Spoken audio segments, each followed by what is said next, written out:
Olá, meu nome é Mariana Brandi e vou apresentar uma aula teórico-prática sobre estaquia e crescimento vegetativo em plantas. A propagação vegetativa das plantas é a forma de reprodução assexuada, onde partes somáticas são utilizadas para a formação de novos indivíduos, que serão geneticamente idênticos ao indivíduo parental, formando clones. Os clones correspondem a todos os descendentes desenvolvidos a partir de um único indivíduo por mecanismos de propagação vegetativa. A estaquia é um método de propagação vegetativa das plantas, onde um segmento da planta chamado estaca, geralmente proveniente do caule, é colocado para enraizar. Mas por que isso é possível? A propagação vegetativa e clonagem se baseiam na característica totipotente das células vegetais. Esse conceito define que toda célula viva e nucleada apresenta toda a informação genética necessária para regenerar um indivíduo, não necessariamente sendo ela de tecidos meristemáticos. Dessa forma, uma célula vegetal possui potencial genético para formar um clone. Porém, devemos tomar cuidado, pois nem todas as células das plantas são totipotentes. As células condutoras do floema, por exemplo, são anucleadas, portanto não se dividem e não se diferenciam. E as células do cerne, do esclerênquima e do xilema são mortas e, portanto, também não são totipotentes. Além de que algumas células não são capazes de se desdiferenciar e rediferenciar em outros tecidos. Para entender melhor a estaquia e o processo de propagação vegetativa das plantas, vamos observar esse experimento prático. No nosso experimento, nós usamos uma estaca do caule de tomilho e mergulhamos em água. E após algumas semanas, analisamos se houve crescimento de raízes e se a estaca se desenvolveu. Nós conseguimos observar o surgimento de raízes com uma semana e o alongamento dessas raízes com 2 semanas de experimento. Como curiosidade, é possível perceber a eficiente absorção de água fornecida pelas novas raízes através da observação do desenvolvimento da parte aérea da planta, com cores mais vivas e folhas mais túrgidas, se compararmos com o segmento de caule no início, que estava seco. Agora vamos entender o que aconteceu nesse processo. As raízes que observamos foram geradas por tecidos do caule e não se formaram da radícula do embrião. Por isso, elas são chamadas de raízes adventícias. As raízes adventícias se originam do periciclo, camada de células que envolvem os tecidos condutores da raiz. Essas células se diferenciam, se dividem e crescem lateralmente, rompendo a epiderme, mas mantendo a continuidade dos feixes vasculares para garantir a eficiente translocação dos produtos absorvidos por essas novas raízes produzidas.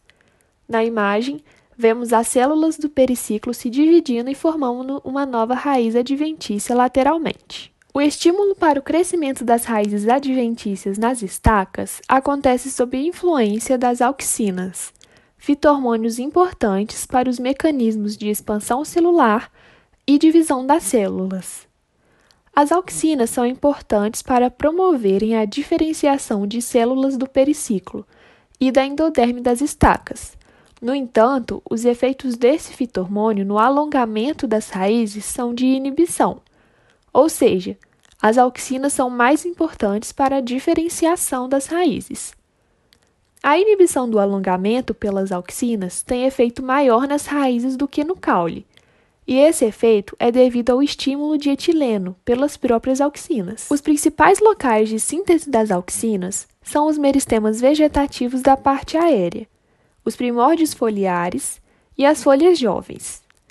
E seu transporte ocorre de forma polar e basípeta, ou seja, em direção às raízes. Quando fazemos o corte na nossa estaca, o transporte é interrompido nessa região e provoca o acúmulo de auxinas na porção imediatamente superior ao corte. Dessa forma, o fito-hormônio é capaz de induzir a diferenciação das células do periciclo em raízes adventícias na parte basal morfológica da estaca, garantindo a polaridade da planta e enraizamento correto. Podemos nos perguntar se para o sucesso da estaquia é melhor mantermos ou retirarmos as folhas. Essa etapa pode influenciar o desenvolvimento da sua muda e possui vantagens e desvantagens dependendo do seu objetivo. Caso a estaca seja transportada a longas distâncias, o recomendado é retirar as folhas para diminuir e evitar a desidratação da amostra. Para otimizar esse processo, é também indicado manter a estaca envolta em material úmido. Outro detalhe envolvendo esse transporte é o cuidado com a polaridade da estaca, que já discutimos. Muitas vezes é comum fazer um corte angulado para diferenciar uma das extremidades da estaca. Caso você não precise se preocupar com a desidratação ou for colocar a estaca diretamente na água, é interessante que mantenha as folhas, devido à produção das auxinas que vão contribuir para o desenvolvimento de raízes, como nós vimos. Alguns fatores podem influenciar ou dificultar o enraizamento da estaca, como a época de coleta, o tamanho da planta e o grau de lignificação. Por isso, geralmente o enraizamento é estimulado pela adição de auxinas sintéticas exógenas.